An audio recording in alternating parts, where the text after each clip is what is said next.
哎，大家都知道抓周这个事儿，这是一个中国特有的文化，象征着家长对孩子未来的美好期许。外国人呢没见过，你说你没见过，你就别吱声。我大胖媳妇去参加别人孩子抓周宴去了，到那一顿汤大实话，基本上把人抓周宴给搅黄了。我姐就是她大姨子呗，孩子1岁办抓周宴，邀请我俩去，她就问我抓周是干啥呀？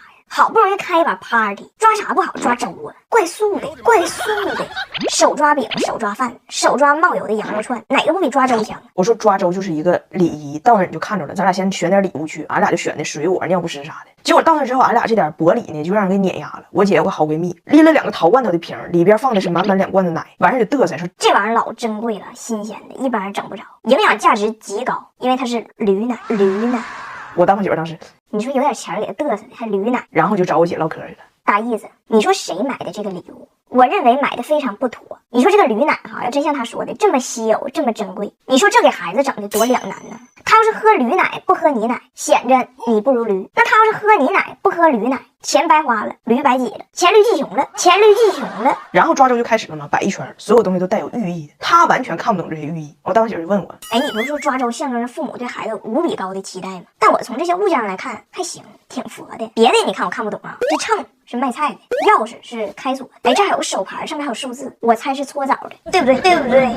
就所有东西的寓意他全猜错了。然后孩子就抱出来抓周来了嘛，那孩子上来就奔那个鼓去了，但是孩子的奶奶呢，明显不想让孩子玩乐器，他想让孩子抓那个葫芦，将来好当医生。然后孩子奶奶趁大伙刚开始很乱，大伙不注意，啪一下把这鼓就藏起来了，放自己屁股底下了。然后说所以说现在开始。然后这孩子呢也是音乐人的魂，眼神又落在了吉他上，还没等抓呢，他奶嗖家一下又放屁股底下。我大胖媳妇看着，啪一下打我腿下。哎呀妈，你说这俩人直播间拼手速呢，孩子盯上哪个乐器，哪个就上链接，他奶立马秒杀。然后他奶说来，所以现在正式开始。我刚要去拽我大胖媳妇，我说你就当你没看着，人家的嘴那个快。啥？现在开始？你孙子都抓完了，抓的鼓。孩子奶说是什么鼓？没有鼓，哪有鼓？我老公说我都看见了，你屁股底下都快组乐队了，屁股底下塞红鼓，打一民歌红河鼓。你告诉老太太别塞了，再塞一会放屁的出和弦。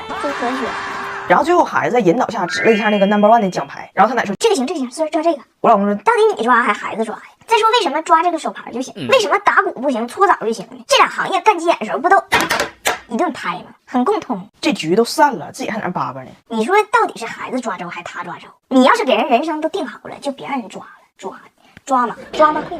当时我姐过来说你让他走吧，我以后都不生了，你可别让他来了。咱俩现在重新去弥补。现在咱跟我姐说一声，姐，我带着罪人来给你赔罪来了啊！而且我俩今天带着礼物来的。孩子1岁啥最重要呢？我们都知道营养最重要。希望这款鸡尾罐新活装真护补上我俩满满的祝福。哎，你可能不知道，我跟鸡尾罐以前有合作，我对这个品牌是有所了解的，有20年中国宝宝营养研究的积累，配方里含有关键营养。你寻啥呢？姐，我们带的这款真护添加了超级3代 OPL， 促进关键营养素的吸收。哎，你看它是1粒1%专属牧场奶源的份上，新鲜生牛乳一次就成粉了，你就原谅它吧。一会儿你跟姐说啊，超级吸收力、超级保护力、超级认知力，祝宝宝茁壮成长。你说我来了，大姨姐。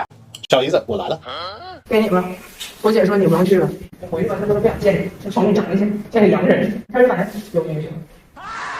哎呀，昨天我一回家，气氛这个凝重。我老公和翟耀达正和我婆婆分家产，家产为何难分割？原因就是自行车。最近呢，我婆婆这不是要把房子卖给我俩小姑子吗？然后呢，就涉及到了这个房子里边这些家产的分割问题。分的这个细呀，首先要分的就是我大胖媳妇留下的自行车。我婆婆呢要给我小姑子，我大胖媳妇不同意。这个自行车说起来其实是个很悲伤的故事。你们可能有些人知道，大胖媳妇小的时候挺可怜的，爸爸不是亲爸，他妈带着她嫁过去的。然后她这俩妹妹呢是他妈和后爸的孩子，她这个后爸对她还是不错的，但是后爷爷后奶奶呢不接受。过圣诞节的时候，老头老太太让俩孙女去他家里，不让我老公去。然后呢还给俩孙女一人买了一台自行车，没有大胖媳妇。你别看大胖媳妇平时是个老实人，老实人生气了最倔，给气完了。从那以后，天天自己拼命打工攒钱，就要买个好自行车给他奶看看，气他卧薪尝胆了，属于是。但是这好自行车太贵了，贵到没法全款拿下，只能组装。然后他当时赚的钱每个月就够买1个零件，好巧不巧就差1个后胎了，他奶病危了。哎呀，当时给他急的呀，就又想保大又想保胎，他可真是生怕他奶没呀。那个自行车装的那才叫跟生命赛跑，最后还是没赶上，车胎还没到呢，他奶走了，给大胖媳妇哭的呀。哎呀奶，我车胎还没发货呢，你咋就被签收了呢？他跟我回忆说，我当时听到那个消息，我就是觉得咽不下这口气儿。我说你奶咽下去了就行。所以呀，这个奶奶生前没有看到她的新自行车，但是大胖媳妇不甘心，3天后的葬礼骑着新自行车去。这老太太生前呢，就据说人缘一般，所以在那地方吧，大伙都是有点假哭，就她哭的，哎呦我的妈，老敬业了。奶呀，你回头再看一眼我的车。就哭得太敬业了，别人以为他是雇来的。最后他奶这个事儿办完了，大伙儿都准备回家。我大胖媳妇这不骑车去的吗？就感觉这个陈元也了了，他应该也是看着一眼，所以回家的时候也不骑车了。别人都开车回去，他推个自行车挨个车问。我车放你后备箱呗。不知道的外人离远看，以为他是零元代驾，零元代驾。所以现在这事儿呢，我大胖媳妇就跟贾耀达说，爸这个车就是给你的，你告诉爸是不是不应该放手？结果贾耀达一听就听出问题，一语道破。爸呀，你分自行车不是因为要分房子吗？他爸说对呀。贾耀达说那房子有你的没？他爸说没有啊，咱现在讨论的是自行车，没讨论房子。贾耀达说房子你都没有了，还要啥自行车呀？要啥自行车啊？到现在他也没同意给，因为这自行车他骑了10年，把奶奶骑走了之后，又骑走了爷爷，生命之轮吧属于。现在呢要传世，我发现他确实有这个习惯，就是他可以攒钱攒很长时间，然后买一个他觉得特别好的东西，然后就往死用，恨不得用一辈子。比如大胖媳妇给俺家俩小孩买了这个 Stoke 成长椅，我本来觉得超预算了，但是我也没批评他，因为也超预期。这椅子调节不同档位，可以从孩子出生一直用到成年，搭配不同配件还具备不同功能。这个设计布满了巧思，所以这个椅子承载着我家的家庭故事，属于收藏级家具，可以传承下去。贾耀达用完拿铁用，拿铁用完贾耀达用，老大用完老二用，可以再来一个小三，老三。外国老人到底咋养老呢？跟你们举个我家的例子吧。我的公公婆婆要卖房子了，买主是我的2个小姑子，我 HR 这个房子本来的法定继承人，所以我就有个疑问，我俩小姑子为啥要买呢？那将来正常不也得给你们吗？但其实不然，有很多外国老人是不留房产给儿女的。情感上我儿女我心疼，遗产上非必要不继承。比如说老两口这套房子值200万，现在老头老太太退休了，想疯狂享受生活，但是往往情况是心是准备造反了，造反的钱忘攒了，所以他们就会把自己房子提前卖。比如说这房子不估价200万吗？我卖给中介150，我先花着，等我走那天你们再来收房子。然后这中间这50万的差价呢，就暂且按照我还能活10年来估算，没活够呢你退，活多了呢我补。阳寿和预寿此消彼长。我有时候就想哈，难怪我公公婆婆不养生。你说你如果按照能活到80折算的价都花了，万一天天泡脚，一出溜长寿了还得补钱，那真叫一个活不起呀。我奶奶说，你看你婆婆大冬天的穿个凉拖喝冰水，那到老了那都是作死。我说人家是在理财，在理财。当然了，可能有人会说，人家国外很多中产也会给孩子留什么什么什么，那你说就是你对。我公公婆婆不是中产，反正据我的了解，他们这个阶层会以各种成熟稳妥的方式，坚决的保证了自己走的时候片甲不留，人亡之前先家破，人去之后必劳空，就是这么一个思路。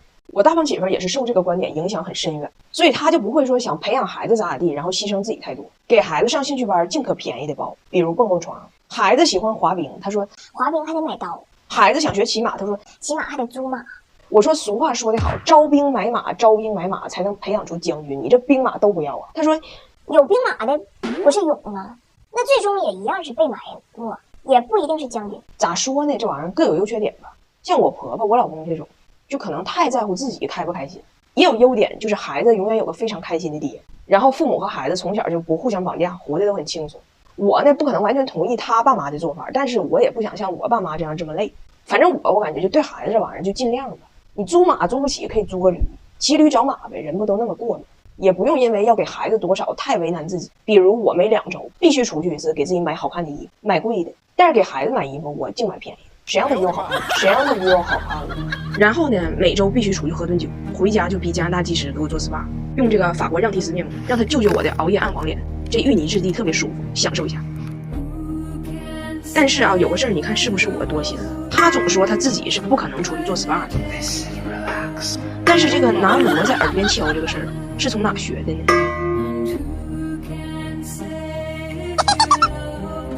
妈，我爸。哎呦我的妈！妈被封口了，你等我15分钟之后揭下我伪善的芋泥面孔啊！妈脸咋样？哎呀妈呀，真亮啊！